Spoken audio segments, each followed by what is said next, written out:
आज हम बात करने वाले ऐसे अनजान यात्री की। ये दुनिया रहस्य से घिरी हुई है। बहुत सी अफवाहों के साथ कई ऐसी सच्ची घटनाएं भी हैं जिन पर यकीन कर पाना बहुत मुश्किल है। 4 साल पहले जापान एयरपोर्ट पर उतरे एक अनजान यात्री की कहानी भी कुछ इस तरह रहस्यमय है।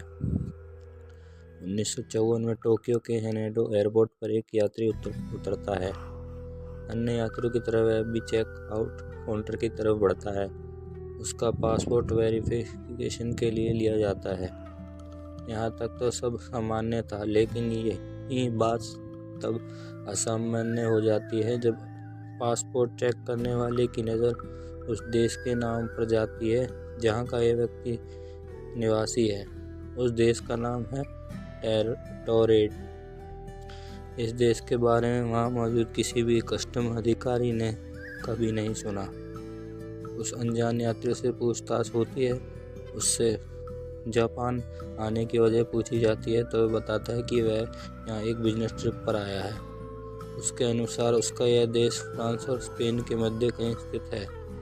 पासपोर्ट पर लगी अन्य देशों की मोहरें सही थी, उस व्यक्ति के कागजात सही थे। फिर भला गलत क्या था? गलत यह था कि जिस देश से आने का दावा व्यक्ति कर रहा था वह देश दुनिया में कहीं मौजूद नहीं है। जिस कंपनी के कर्मचारी वह खुद को बता रहा था, उस कंपनी का कहना था कि उसका इस तरह के किसी व्यक्ति से कोई संबंध नहीं है। इसी तरह वह जापान जिस कंपनी में मीटिंग के लिए आया, उन्होंने भी ऐसे किसी व्यक्ति की जानकारी को झुठला दिया। जिस होटल में यह व्यक्ति अपने ठहरने की बात कह रहा था, उस होटल में भी उसके नाम की कोई बुकिंग नहीं थी। परेशान कस्टम्स ने जब उस अनजान यात्री को वर्ल्ड मैप दिखाकर उसमें उसे अपना देश खोजने को कहा तो उसकी उंगली एंडोरा नामक देश पर जाकर रुक गई और वह झुंझला गया।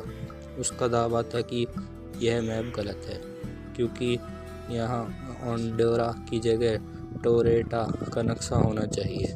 उसने यह भी कहा कि उसका देश वहाँ हजारों सालों से स्थित है। उस यात्री की हर बात कस्टम अधिकारियों को उलझा रही थी, लेकिन उसके दस्तावेज फर्जी नहीं लग रहे थे और उसके पासपोर्ट पर इस पूर्व टोक्यो की कई यात्रियों की मोहर लगी हुई थी। मामले को उजलता देख एयरपोर्ट अथॉरिटी ने एक होटल के कमरे में पुलिस कस्टडी के साथ उस अनजान यात्री की ठहरने की व्यवस्था कर दी। उन्हें लगा इससे उन्हें इस रहस्यमय शख्स के बारे में गहराई से जानने का समय मिलेगा, मगर हर किसी की आंखें फटी की फटी तब रह गई जब अगली सुबह वह शख्स उस बंद कमरे के अंदर से ही ना जाने कहाँ गायब हो गया। इतना ही नहीं, बल्कि जो दस्तावेज पुलिस ने उसे बरामद किए थे वह सब गायब हो गए थे।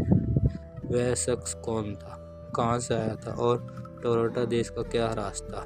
यह सब आज 66 सालों बाद भी एक रहस्य बना हुआ है। कई रिपोर्ट्स में यह बात भी की गई कि वह शख्स टाइम ट्रेवलर था जो गलती से इस समय में आ गया था। हालांकि इस तरह की किसी बात की कोई पुष्टि नहीं हुई है।